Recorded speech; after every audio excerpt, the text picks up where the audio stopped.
አይቴ ብሔራ ለጥበብ ወወልድ ወመንፈስ ቅዱስ አሐዱ አምላክ። ብፁዕ አቡነ ጴጥሮስ፣ ብፁዕ አቡነ ዮሐንስ፣ ብፁዕ አቡነ ናትናኤል፣ ብፁዕ አቡነ ሰላማ፣ ብፁዕ አቡነ ዕንባቆም፣ ብፁዕ አቡነ ያሬድ፣ ክቡራን ናይ ሚድያ ሰራሕተኛታት ኩልኹም፣ ወፃኢም ውሽጢ ዓድም ዘለኹም ክቡራንና ክቡራን ወለድና ኣቦታትና እነታትና ኣሕዋትና ደቅና ብቐረባን ብርሑቕም ኮይንኩም ትከታተሉ እንኳዕ ንዙ ዘለናሉ ዕለት እውን ያው እመቤታችን ድንግል ማርያም መዓልቲ እዩ ዘለናሉና ትማሊ ብዒስራ ጀሚርና ብዒስራ 11/2018 ዓመተ ምህረት ጀሚርና ክሻብ 21/11/2018 ዓመተ ምህረት ህፁፅ ኣኸባ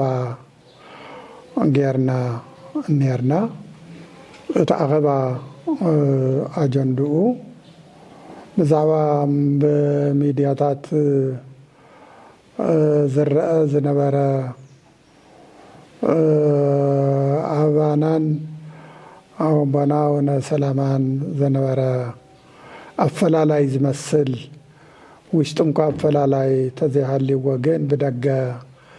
ኣፈላላይ መሲሉ ለህዝበ ክርስቲያን ዝኩሉ ይስማዕ ስለ ዝነበረ ንዕኡ ንምእራም ንዕኡ ንምስትኽኻል ክንብል ዝተገበረ ኣጀንዳ እዩ። እቲ ኣጀንዳ እውን ኣብ ወፃኢ ምስ ዘለው ኣርባዕቲኦም ኣቦታትና ኣብዚ እውን 3 ኣቦታት በጥዒና ምክንያት ብፁዕ አቡነ ኢሳያስ በጥዒና ምክንያት ኣይተረኸቡን። ብፁዕ አቡነ ሰላማ እውን ኣይተረኸቡን። ብፁዕ አቡነ መቃርዮስ እውን ኣይተረኸቡን። ሰለስቲኦም ብፈቃድ ሕይምና እዩ ስለ ዝበሉ ያው ካልኦት ኩሉ ከም ዘሎ ኮይኑ ኢና ተሰባሲብና ተነጋገርና ዘቲና ኣቦና ኣቡነ ሰላማ እውን ንኽመፁ እዩ ተገይሩ። ያው ብመንግስቲ ዝተመረፁ ዓበይቲ ዓዲ እውን ሓሳቦም ኣቕሪቦምልና ያው እንድሕር ፈቃደኛ ኮይኖም ብፁዕ ኣቦና የምፅኡ ኢልና ነገርናዮም። ብፁዕ ኣቦና እውን ፈቃደኛ ኮይኖም መፅዮም እዮም። ኣብቲ ናይ ትማሊ ክሻብ ኣቦና ኣቡነ ሰላማ ክሻብ ዝመፁ ዝሰራሕናዮም ዝፈፀምናዮም ሓደ ያው ብፁዕ ኣቦና ኣቡነ ሰላማ ክሕወሱና፣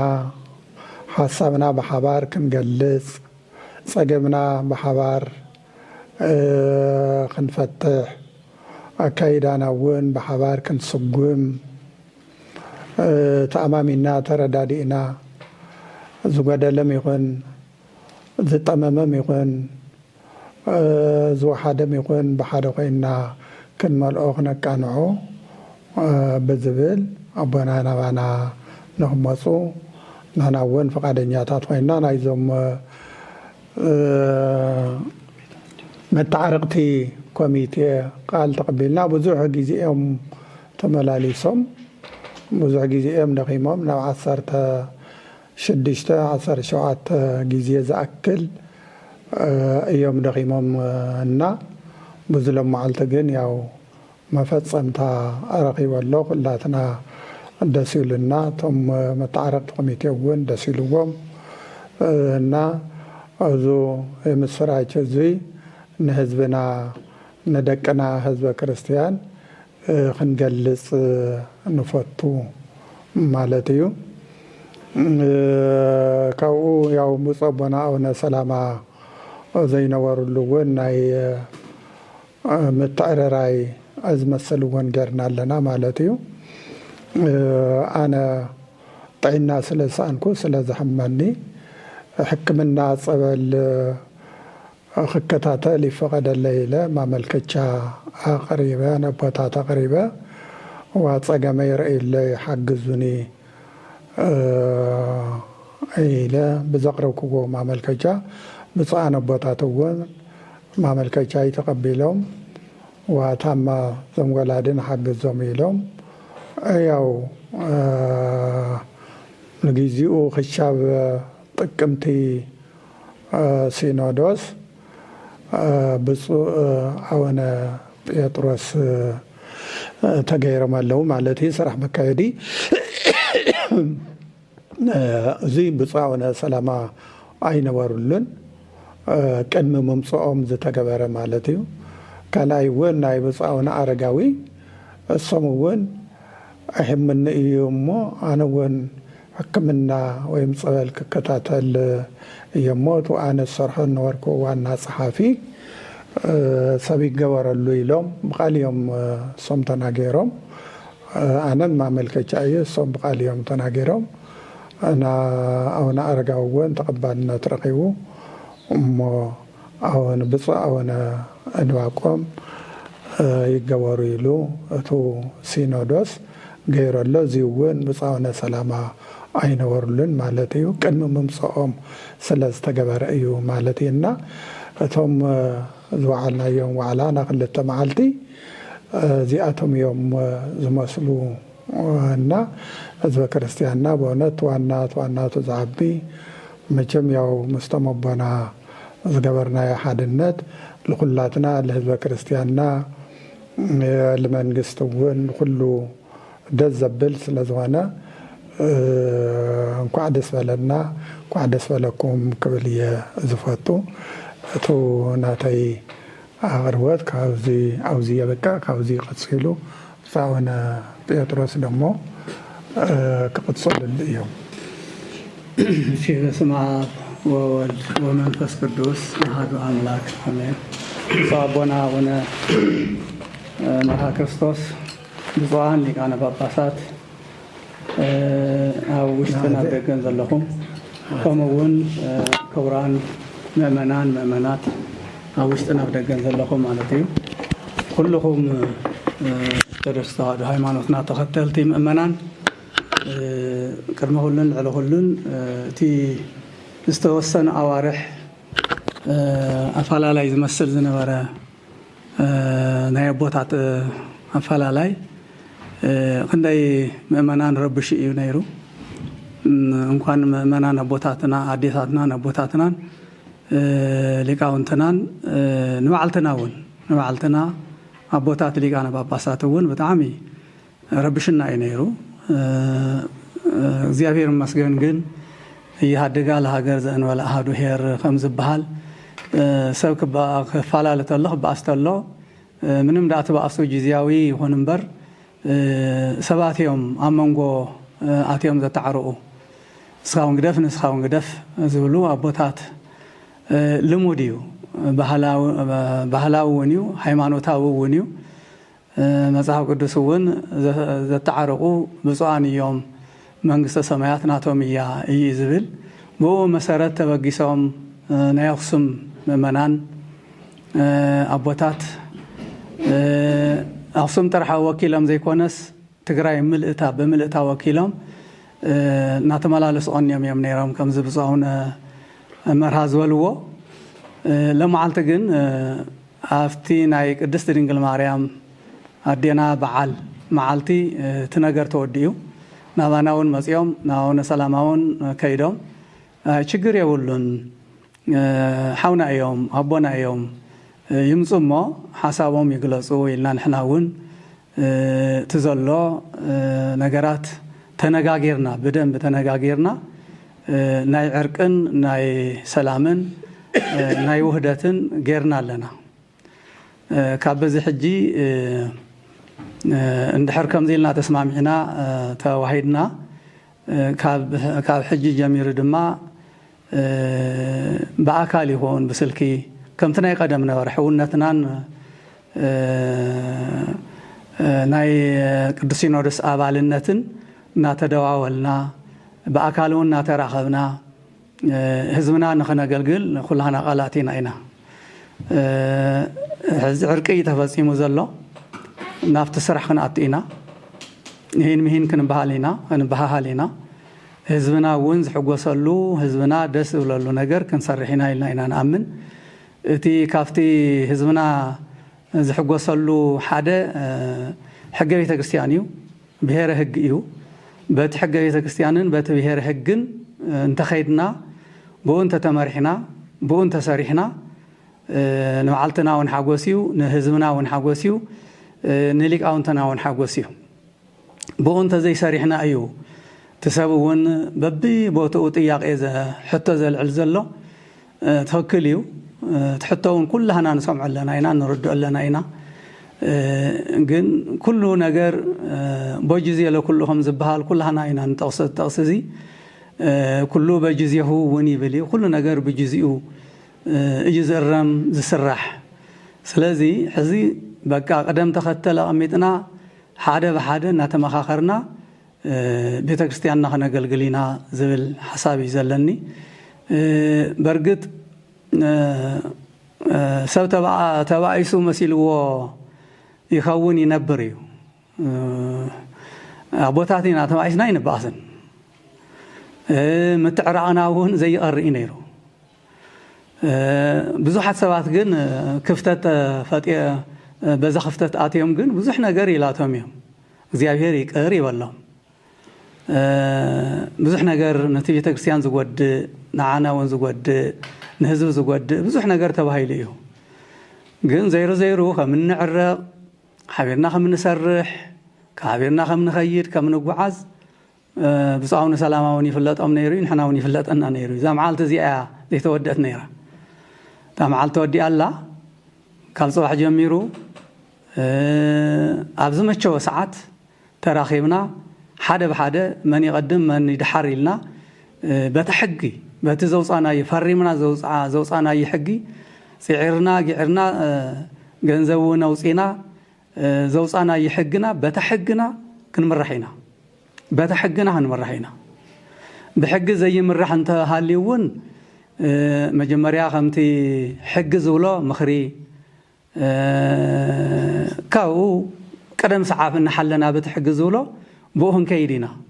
ስለዚ እግረ መንገድና እውን ቃል ንኣቱ ማለት እዩ ብኡ ንክንከይድ እቲ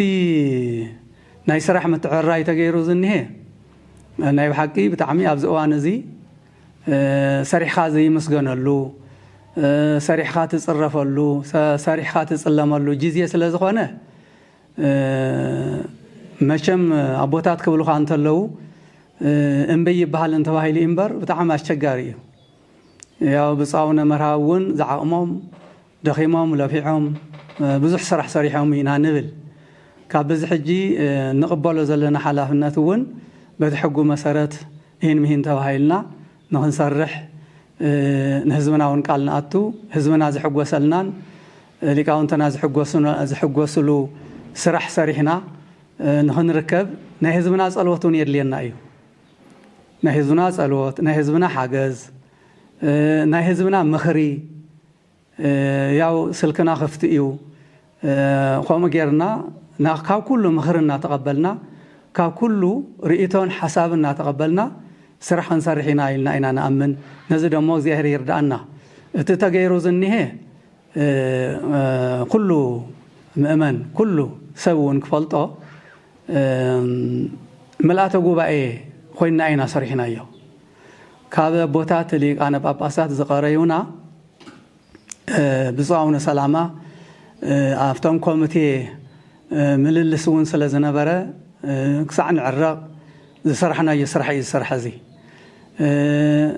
ብፅዋና ቦታት بصاونا سلام حاويسو 4 بوتات يوم تريفمنا زترفنا بوتات ግን كلنا لنا هنا አውሽጥን አብደገን ዘለና كلنا አቦታት ለና هنا ስለዚህ 11 አቦታት ለና ማለት 11 ሊቃነ ጳጳሳት ኮይና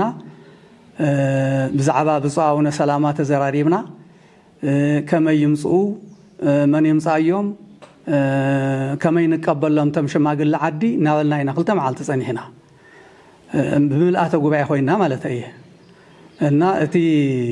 ክልተ አጀንዳ ፈጺምና ያንህናውን ብምልአተ ጉባኤ ተፈጺሙ ስለዚ እግዚአብሔር አምላክ ፍጹም ሰላም ይግበረልና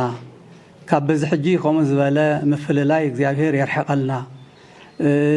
ናህና ልብውን ከዓቢ ናይ ብጻውነ ሰላማውን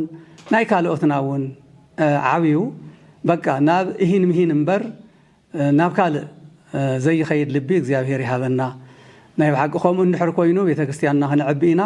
ከም እንድሕር ኮይኑን ህዝብና ክሕጎሰልና ይዝብል ሓሳብ ይዘለኒ ስለዘዳመጽኩምኒ ቀንየለይ እግዚአብሔር ይሃበለይ እሺ ብፁዕ አቦና ወነመርሃ ክርስቶስ ብፁዕ አቦና ወነ ጴጥሮስ ብፁዓን አበው ሊቃነ ጳጳሳት ናይዚ ሰምዲያ ዝኾንኩም ደቅና ኣብ ወፃእን ኣብ ውሽጢ ሃገርን በዞም ሚድያታት ተከታተሉና ህዝብና ልዕሊ ኩሉን ቅድሚ ኩሉን ከምተ ቦታትና ክልቲኦም ቦታትና ዝበልዎ ናብዛ ዓለት እዚያ ናብዛ ሰዓት እዚያ ብሰላም በጽሕና ተረዳዲእና ሓቢርና ንቅድሚት ንኽንከይድ ንኽንጎዝም ሞት ዝነበረ ኣብ ሕድሕድና ናይ ግሊ ነባ ሰላማ ብግሊ ዝበደልዎ ኣነ እውን ብእዝኣምን ግሊ ቦታተይ ንሕድሕዶም ዝበደልናዮ ተበዳዲልና ከይኮነስ በቲ ዝነበረና ናይ ኣሰራራሕ ብፁዕ አቦና አቡነ ጴጥሮስ ዝተኸሰተ بدخامن بصعرن لخلت 3-4 عامات في الليل محجة دمنا حجة بيت خريستيانن بهر هجن مش عالم لخ ستاندرد زحلوه صدق زلنا نسونا بتكبار نوعل بون نخيد جزية قسيلنا نخيد قال زبلو يوم حزمنا نيرم سلازي خبري حبون هاي خصوم هزبي كبري حبوم شماغلتاتن عبيت عدن خصومن ناي زكبابينا من محدراتن دما ناي بعلاتم زخونه زحزن هنا لون خمص ناي بعلم زخونه عبي استواص غيرم الله عتمون عبي خبري يزلن مو انا ولك قمتم بوتاتنا تحوسهم مزنيو اف تحنتيت علامه عسيلنا سلازلنا زي امالت كابلومي جميرنا بحق بيت خريستيانان ببهر حقنان مسرت غيرنا تزززنا نسونا بتكبار نخنعتو سرحنا خنقصل ببدرجو زبل انفت تقمط اسل زخونه تمالم نسي نيرنا يبوتات محلمي لازامن انا يكون تبدغ خوينو دمص زهب زلو نسيو خالي رباحتاو زلل يلن بيت خريستياننا منبرنا بحقون نقدميت يسقم زلو نغرات يستخاخلو زبلي نيرو زيو ملاتو غواي ابزات مصاخلو جميرو زيو نخنسرح ابوتاتنا كلنا بحد دمصي تاب صباح جميرنا بزبل صون ጥልቀት زلو وييت كنغبر بيت خريستياننا ببدرجو مسلو مكيرت سراح ببدرجو مسلو ليقاون ببدرجو زملكتو منبرنا انت يمسل እንዳበልና ከምን خيد يوتي بزلمو ناي حزبنا حتى زيو ابدك زل حتى بو اخترد ويغبا اوزلنا ول بينا تردينا هنينا كلكم كم تبصاونا بيطرس ولو خاب صلوت تحجزنا يغبا سلازي ناب علامه ناب حده اتكينا بحبارك نقعز زبليو حسابنا مو بزيو ابا سلاما ون عبي حغوس لو كم تبوتاتنا استحقسوا انا ون حقسيه وانا جن ابوتات زاتنا يقال نقدميت نخنسقم ناي كلنا حزبي صلوت ناي لقاونت ناي كهناتنا صلوت دغاف صلوت راي كيكونه او نحزون ندحريت كينبل كل زملكته ود بيت كريستيان كم بلين عينو خكاتاتل خمرات عينو خكاتاتلنا أبزكاب زلوا زدخموا أكلاتون تاب صباح جميرهم تحقق دنبي ناب تكبر كيرنا يدو أي كيرنا يندور ساتمون فلو أبك جورنا وين تسمع معنا زلنا تخالي يا كومنت هيولون أبوتات كم زولوا قد ما أنا ممسعي متاوي استجبر سلزخنا أو كومنت يبلين قد ما يزنوا ربوتات زجور ويوم بمسرة بزيمة كلهم أبدي تحسوز نوركم بالسوشيال ميديا يكون جزاكم كينكم نوعاتكم تبلون نوركم وأنا زرنا يخاء أبوتاتكم كم زولوا أبينا زنينا أيو تقرأي بالله أبسعت زي حزبنا بإزرلو انتهي نقدم نحنا ولا كل رقفة بلنا مستزلو حزبنا مدحان نسي قدم دحري تيوجين كله تلقت الناس ناول كل كده إنه أبوتا حية زي جلس وامبر أبوتات ناول زولوا نسيو تقرأي حيزلاتو تحالفو زلا خبيت سلزخونه حزبنا ونا كبيت سلزخونه زيوج تحسب تجيرو إينا غيرنايو بقولنا تجن تمس شماغلية تطوال هذا مسجنو تجبؤهم أبوتات وصدنايون كعا وحلول ينيرو أنتي خمس بحال نورين برن تعلم على ما يترسيان نيرمو بزيو أنا ون زي خبز خل سلزي حزون نحبر نعسل مرمرنا نحلو زلوس أجمعتنا عند جزمنا بدرجو تبص حاجة مرنا قلنا بصراحة خناعتينا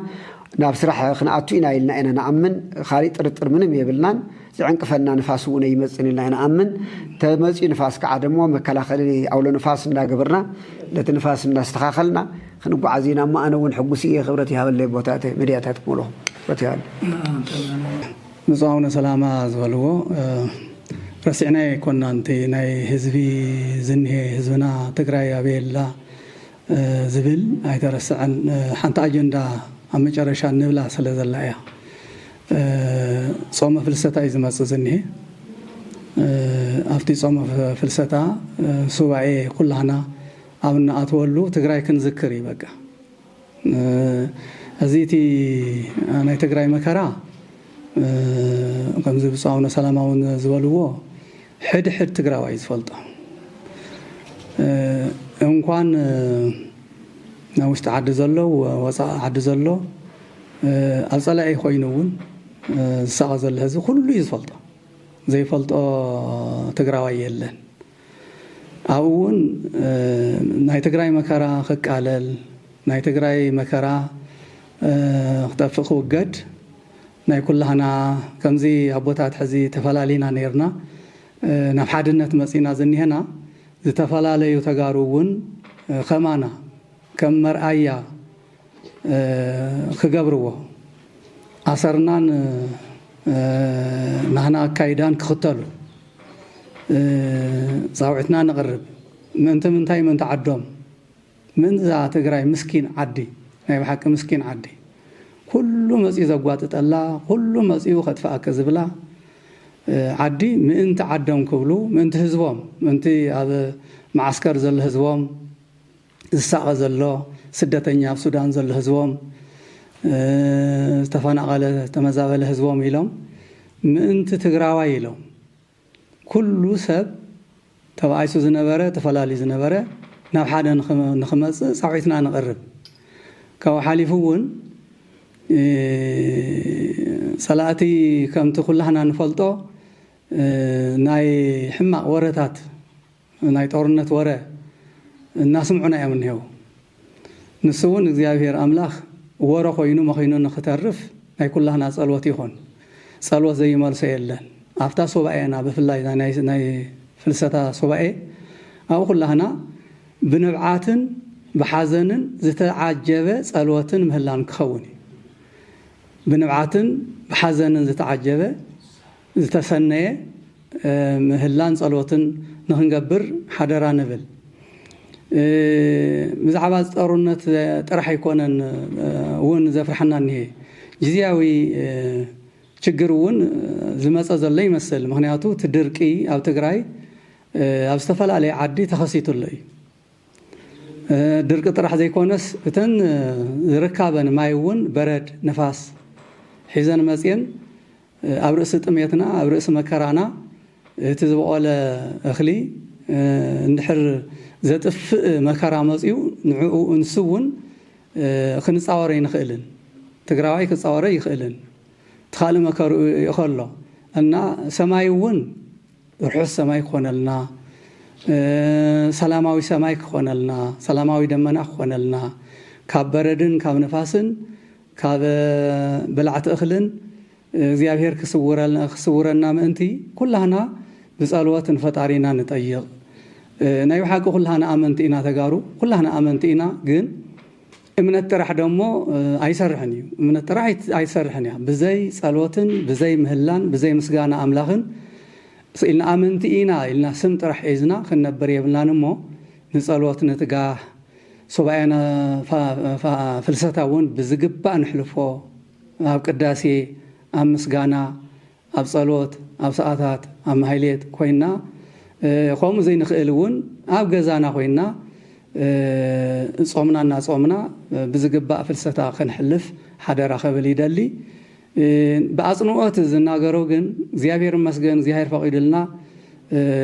ተፈላሊና ዝነበርና ግዚያዊ ፍልል እዩ ዓንታዊ ይለይአ ሕዚ ናብ ሓደ መጺና እንሄና ሕዚ እውን እግዚአብሔር ካብ ዓይኒ ጸላኢ ይሰውረና መቸም ሰይጣን ክፉእ እዩ ክቐንእ ይኽእል እዩ ንሕና እውን ያው ኣቦታት ብጸሎት ክንብርትዕ ኣለና እዚ መጺኡ ዝነበረ መከራ እንደገና ዳግም ከይመጽእ ካብ ሓሊፉ ደሞ ንዓና ኣብነት ገይርኩም ምእመናናና እውን ተጋሩና እውን ክትጥቀሙሉ ይግባእ ዝብል ሓደራ ክብለኩም ዝደሊ የቐኒየለይ እግዚአብሔር ይሃበለይ አይቴ ብሔራ ለጥበብ